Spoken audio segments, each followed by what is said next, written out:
Sudah pernah nonton film Godzilla? Film yang tokoh utamanya berupa kada raksasa. Dulu diceritakan si Godzilla ini adalah kada raksasa yang terkena radiasi nuklir. Godzilla digambarkan sebagai monster laut yang berukuran raksasa dengan bentuk mirip seperti dinosaurus. Bagian tubuh Godzilla paling ikonik ada pada punggungnya runcing-runcing. Godzilla di film terbaru di tahun 2021 yang berjudul Godzilla vs The King tayang di bioskop Indonesia. Review di luar film ini mendapat penilaian yang sangat bagus. Dari semua film Godzilla, ada satu teka-teki yang belum terpecahkan hingga saat ini. Teka-teki itu, bagaimana Godzilla bisa mengambang layaknya orang berdiri di tengah samudera, dan hal itu akan dipecahkan melalui teori dari seorang artis bernama Ernest. Awalnya Ernest tidak terpikirkan mengenai hal ini, tapi ada salah satu temannya yang menanyakan. Kemudian Ernest mencoba menjawab pertanyaan dari temannya itu dengan menggambarkan segala teori yang terpintas di imajinasinya. Untuk menjawab teka-teki ini, Ernest menggunakan salah satu skin dari film Godzilla sebagai sumber analoginya. Di skin itu terlihat Godzilla mengambang seperti orang berdiri di tengah samudra, berhadapan dengan kapal selam yang gede banget. Kedalaman dari sebuah samudra rata-rata sekitar 12.100 kaki atau 3.688 meter. Kemudian tinggi dari Godzilla sendiri hanyalah sekitar 393 kaki atau 120 meter. Sedangkan kapal yang gede itu memiliki tinggi 76 kaki ataupun 23 meter. Bagaimana bisa seekor Godzilla bisa terlihat berdiri di tengah samudra yang sangat dalam? Inilah penggambaran Ernest mengenai teori kemungkinan-kemungkinan yang bisa terjadi. Nah, sebelum video ini berlanjut, alangkah baiknya kamu bisa bantu Busam TV untuk bisa maju ke depannya dengan cara like, share, dan subscribe agar kami bisa terus memberikan kamu informasi yang menarik. Dan jangan lupa nyalakan notifikasi loncengnya agar kamu bisa terus update video-video terbaru kami. Teori kemungkinan pertama, mungkin saja jika melihat dari gambar yang ada ini, Godzilla berdiri di atas sebuah gunung bawah laut yang tingginya hampir menyentuh permukaan.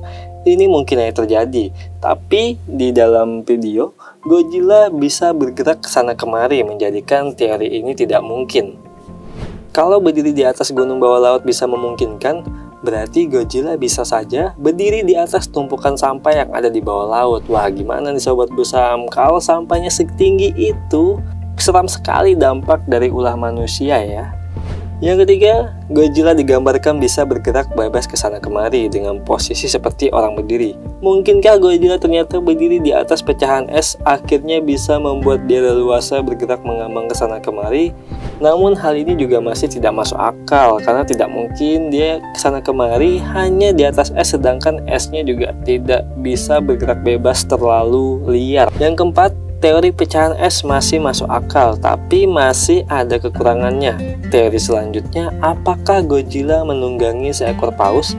Karena Godzilla juga bisa bergerak ke sana kemari, tapi segede-gedenya paus dinaikin Godzilla yang ukurannya sangat besar itu, saya yakin tidak bakal kuat sih harusnya. Masuk teori kelima, teori yang ini mulai agak aneh. Apakah mungkin Godzilla naik awan Clinton milik Goku? Namanya awan harusnya di udara, bukan di dalam laut. Kalau misalkan terjadi ini di film hasil fusion antar Dragon Ball dan Godzilla. Yang keenam, teorinya semakin aneh. Mungkin untuk menimbulkan efek ini naik dengan forklift, tapi mana ada forklift di dasar laut dan tingginya juga tidak masuk akal. Yang ketujuh, semakin aneh lagi teori dari Ernest. Dia mengimajinasikan Godzilla dengan mengenakan sepatu berpapan super tinggi. Ini Godzilla apa tidak takut tersandung karang ya? Yang kedelapan, besar kemungkinan Godzilla bukan hanya satu, tapi punya banyak teman. Namanya teman pasti saling membantu. Godzilla bisa terlihat berdiri di tengah samudra karena ditopang oleh teman-teman yang lain. Ini Godzilla yang kurang kerjaan kalau kita bilang. Yang kesembilan, teori yang paling rasional, karena Godzilla adalah monster laut, Godzilla memiliki kaki yang terdapat selaput seperti kaki katak, sehingga dia bisa mengambang dan bergerak sana kemari. Tapi kalau mengambang, harusnya setengah tenggelam. Ini yang muncul bisa hampir seluruhnya. Daripada pusing sendiri, mending berpikir positif aja. Memang teori yang paling benar adalah ini selanjutnya. Mungkin alasan yang paling masuk akal, dan ini adalah kiriman dari seorang netizen juga, digambarkan Godzilla bisa mengeluarkan energi atomik dari pantatnya, membuat Godzilla bisa melayang di dalam samudra, dan ini juga tidak mungkin terjadi. Setelah melihat penggambaran teori bagaimana Godzilla bisa terlihat berdiri di tengah samudra, kira-kira teori mana yang paling masuk akal? Ataukah mungkin Sobat Busam punya teori lain? Silahkan reply di box komentar di bawah, dan jangan sampai kamu pusing gara-gara hal ini.